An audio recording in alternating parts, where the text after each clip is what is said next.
So here we have the Mitsubishi Outlander on a 68 plate. I'm going to start off by hopping inside the car and running through some controls first of all.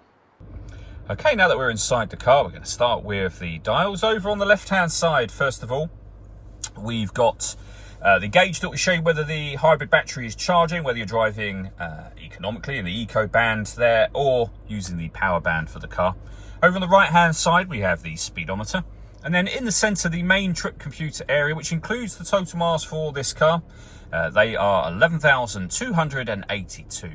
We've got the battery charge level there and the fuel gauge as well. And it will show you that the car is currently in park. Of course, it's an automatic with it being a hybrid. And then the trip computer information displayed above that. If we back out to the steering wheel, over on the left-hand side, we have stereo or phone controls underneath here. Some stereo controls above that and camera controls. We'll come back to that in a bit. And then we have cruise control and speed limiter on the right hand side. The minus and plus pedals so that you can change up and down a gear manually with this automatic gearbox.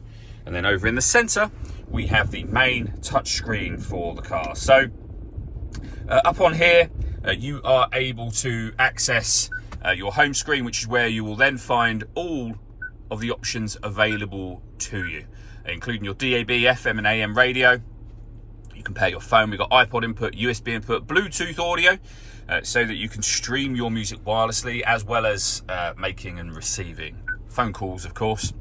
You can see the other various settings there as well. If I pop the vehicle into reverse, this car's got a 360 parking camera. So we have a reversing camera on the right hand side and a bird's eye view image of exactly where the car is parked over on that left hand side. And using the camera button, you'll be able to change the settings associated with the camera itself. Below that, we have got our dual zone climate control. You can adjust the passenger and driver temperature. You can increase and decrease the fan speed.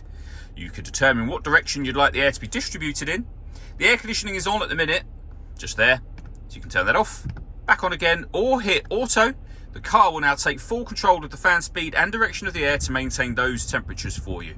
Any manual adjustment will put it back in a manual mode and allow you to put it back on your own settings. We can also recirculate the air that's in the car.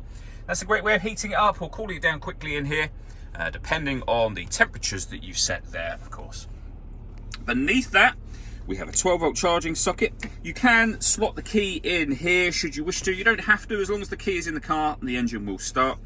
We've got a heated front screen, heated steering wheel, and this is where you can turn off the blind spot monitoring system. This car will let you know via a symbol within the door mirrors if you have a car in your blind spot. You can turn that on and off from here.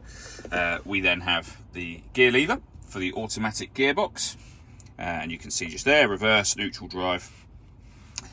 You can lock the car into four-wheel drive, force the car into electric vehicle mode if there's enough charge, of course. We have our electronic handbrake with an auto hold function, and then both driver and passenger heated seats, both of which have two separate heat settings each. All that leaves me to say is thank you for taking the time to watch this video.